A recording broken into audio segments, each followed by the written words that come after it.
We're doing great. How are We're you, doing good. Kristen? How are you? I'm doing Where all are right. you? I am in Madison, Wisconsin right You now are. at You are. campaign Good. headquarters. Oh, good for you. All right. This is how we're going to go. I'm going to introduce you briefly based on what you said about yourself on your website. So we'll get that out of the way quickly because we want to make this 20 minutes last. I'm going to ask some prepared questions that were all submitted by our Blue Sky members. And then I'm going to ask you one question that is a challenge, kind of pushing back a little or asking for some explanation of something that's on your website, something public. And then we'll take a couple of questions from within the chat on the Q&A. And there's plenty of questions. I have yet to be able to make through all of them Okay. with a person, so I think we'll be okay.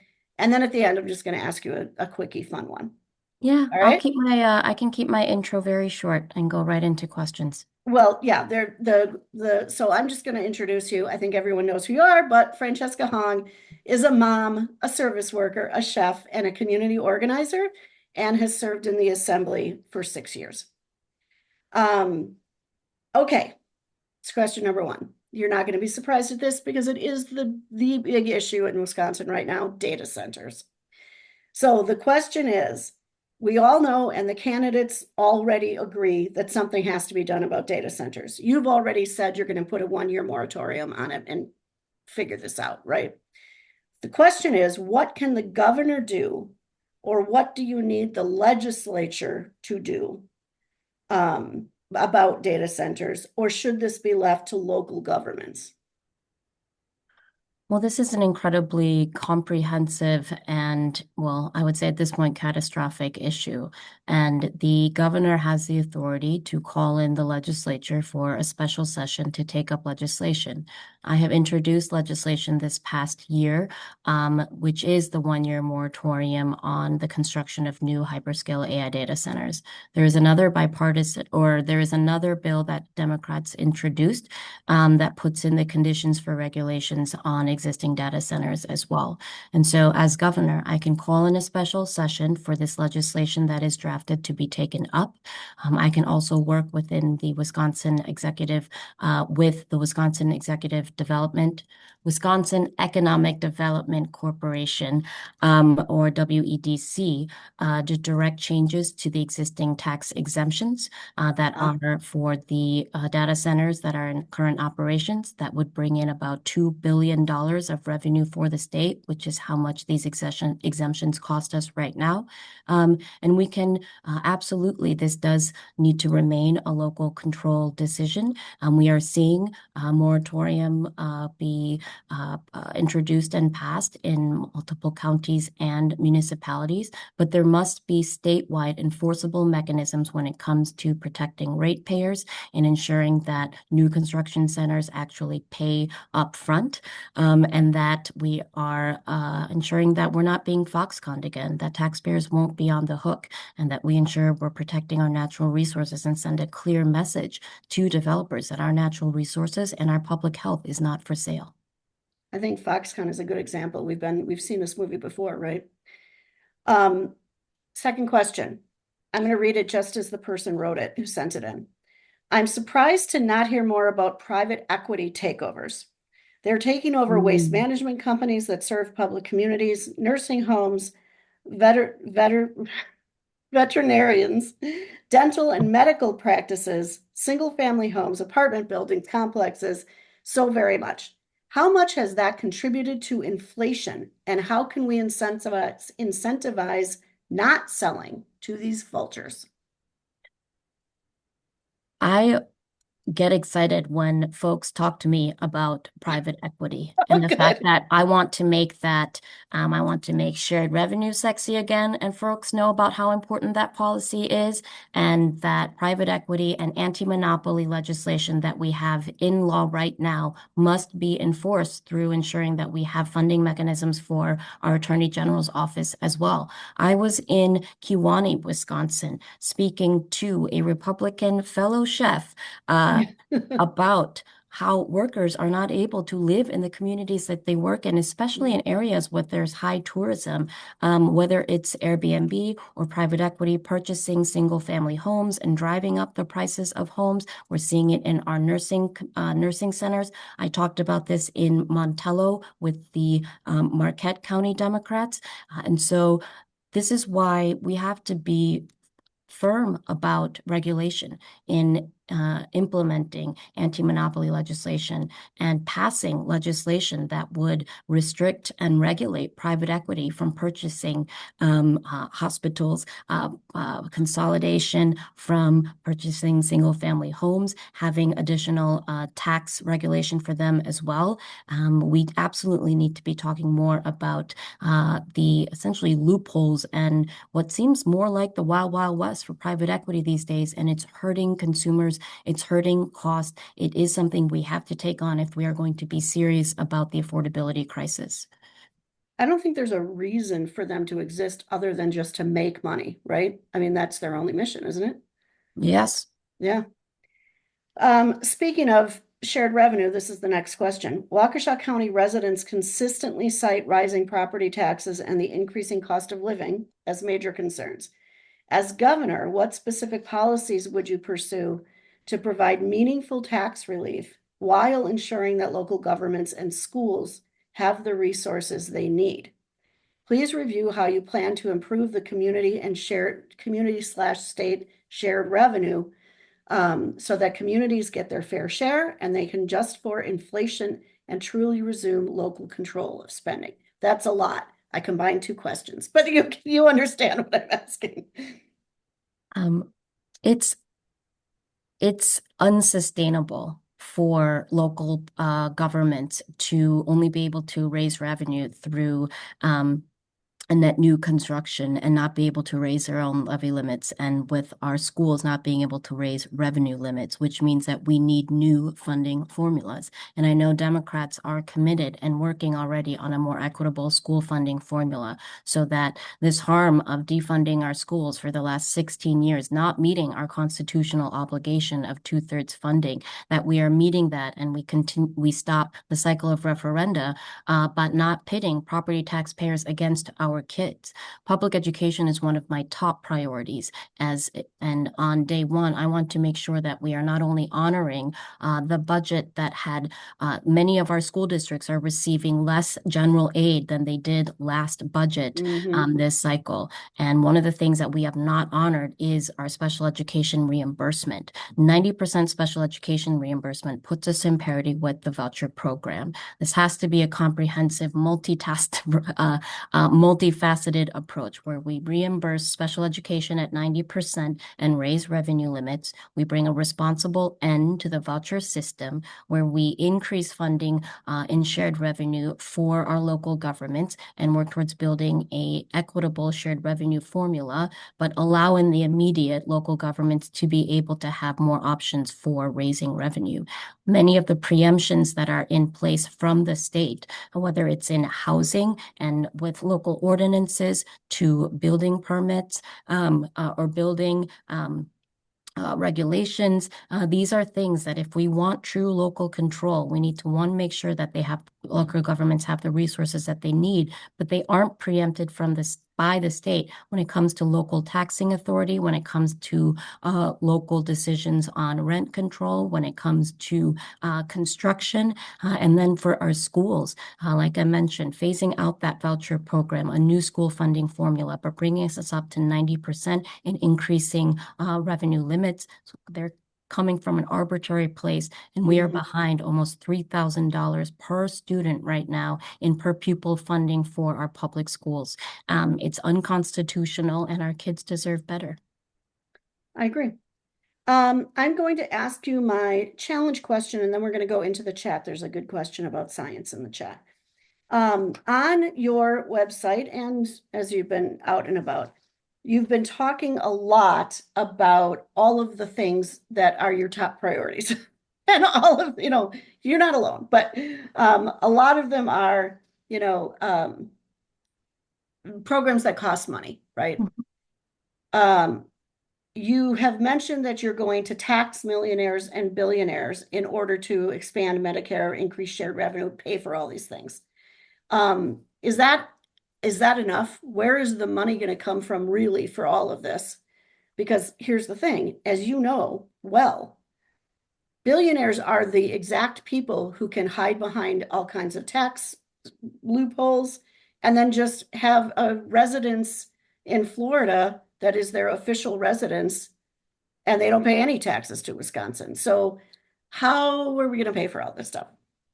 It has to be a combination of new revenue, which can come in from things like legalizing marijuana and then we have to, eliminate corporate loopholes and subsidies that are costing the state, like the data center tax exemptions. It is oftentimes harder for a single mom working two jobs with kids to apply for food share than it is to do the reporting and auditing and apply for tax credits that us as everyday regular taxpayers are paying for.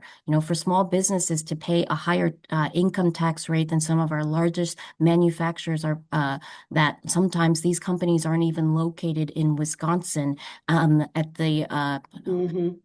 eliminating these tax credits, building in new revenue, and building a progressive income tax system. Republicans have been trying to get us to a flat tax, where the reality is some of our lowest income earners are paying a higher tax rate than some of our highest income earners. And that's the same for our small businesses and some of the largest for-profit manufacturing corporations. We want to bring in good manufacturing jobs. We want to make sure we're reinstating worker rights, repealing Act 10 so that these are good union jobs. However, the corporate loopholes and subsidies are costing the state, and we want in order for us to actually build a healthier local and state economy, it's imperative that we build out our revenue base as well, our tax base. And to attract more families to come here, we need great public schools, local governments that are funded to invest in libraries, fix the potholes, our rural roads, and we need free childcare and paid leave for all legislation the Democrats have introduced, have championed, and is ready to go. And the money is there. It is our money that is being allocated because we are not wielding or in power to wield to put towards the priorities, to put the money towards the priorities we know our communities deserve. So with the budget, there's going to need to be cuts made, and those cuts should be in the corporate subsidies and exemptions that are costing the state, building in new revenue, and recognizing that investing in childcare and public education, our investments, investing in making sure that we're preventing crime and lowering the number of people who are incarcerated costs the state less in the long run. Investing in community is good for a stronger economy, and it's imperative that we actually right-size government to not be rigged against working class people, but to be working for working class ordinary folks.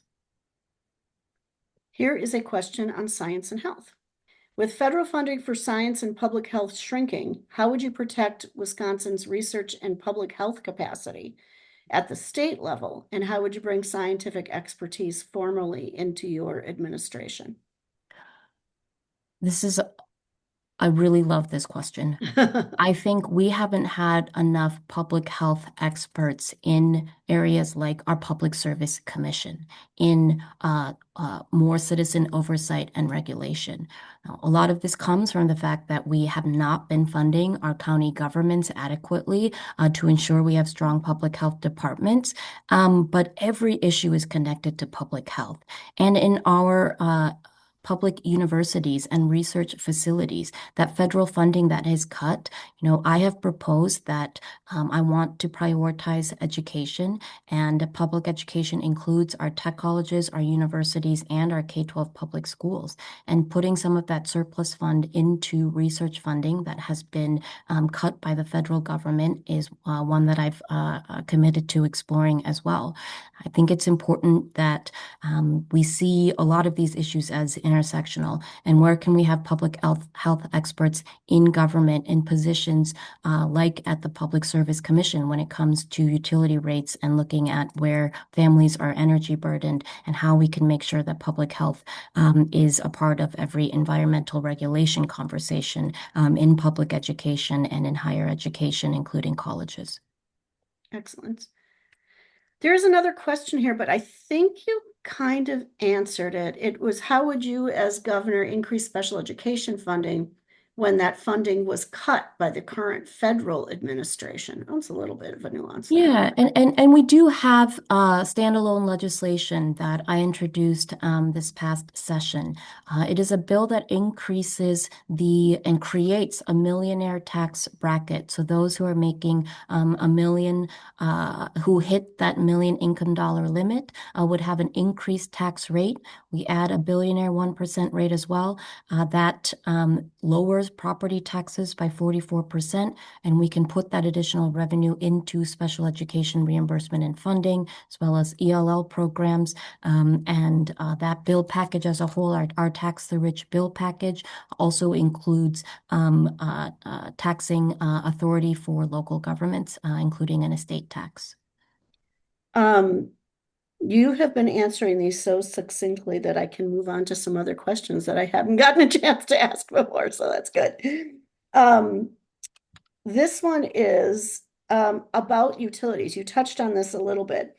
What can you do to bring down the cost of high utilities? All of it, water, gas, electricity. I would love to install solar panels on my house, but it's not affordable. So when the Trump administration or Trump regime cut parts of the Biden Build Back Better program, where there were additional subsidies available for families to transition to clean energy, we we want to make sure that the state invests in other navigator programs to help communities do that.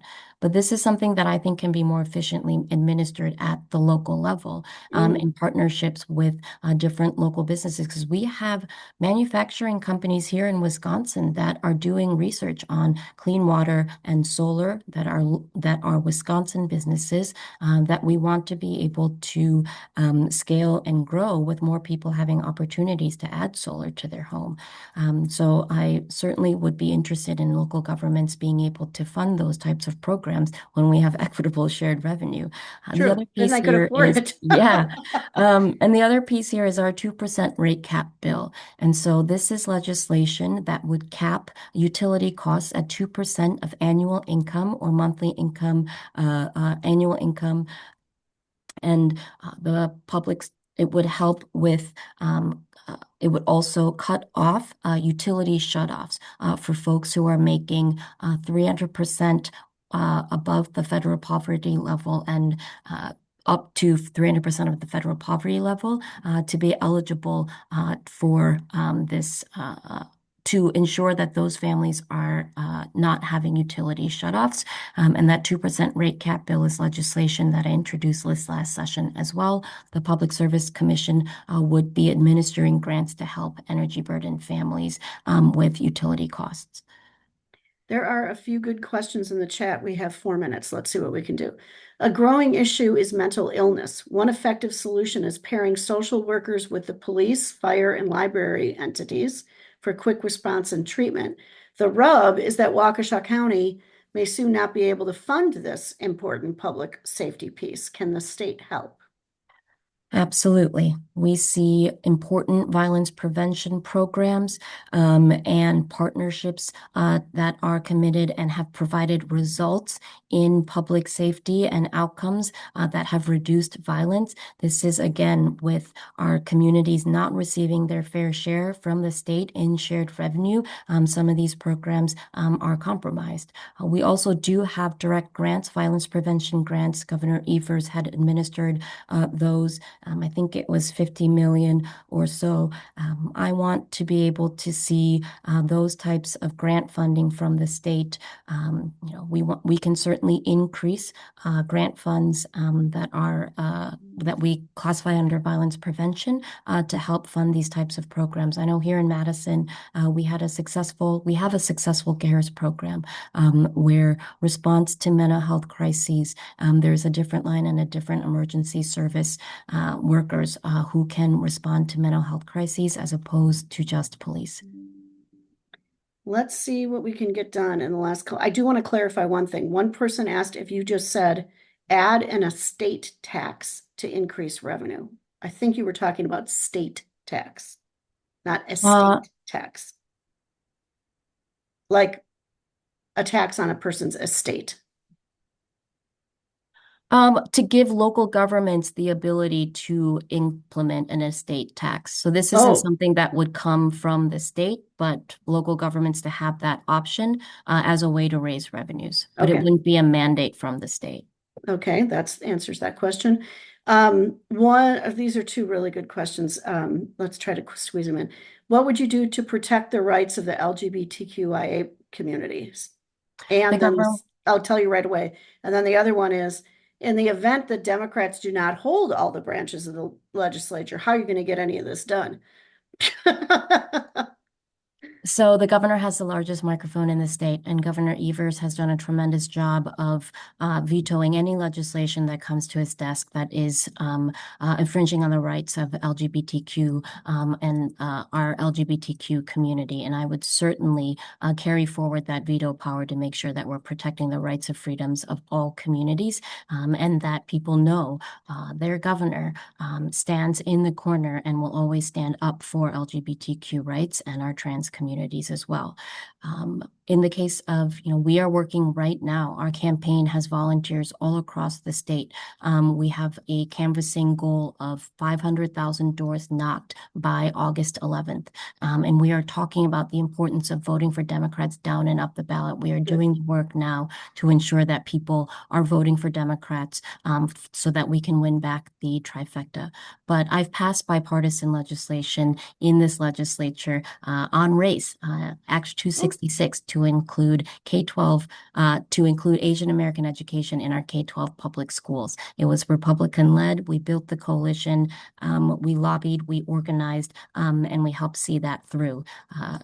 I've built relationships with Republicans in my time in the legislature, and not just on the assembly floor talking about economic development in places like Rice Lake, but you have to be persistent in helping to see each other's common good in order to find common ground. So I can proudly say that there have been times where I have shared a cigar and a bourbon with a Republican talking about public policy. And this is how you build currency, to build power, to negotiate.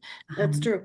I'm willing, I understand the reason why some of our most incrementalism is irresponsible right now. We have a responsibility to propose the boldest policies, but that does not mean that I am naive to compromise. I am willing to compromise to make sure that we actually deliver for working class people.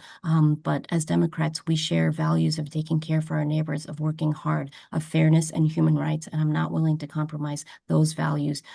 And because we have this opportunity now to write our values into law as Democrats, and we must continue to wield power when we have it, do it effectively, do it swiftly, and make sure that we meet the urgency of the moment by pushing for the boldest legislation.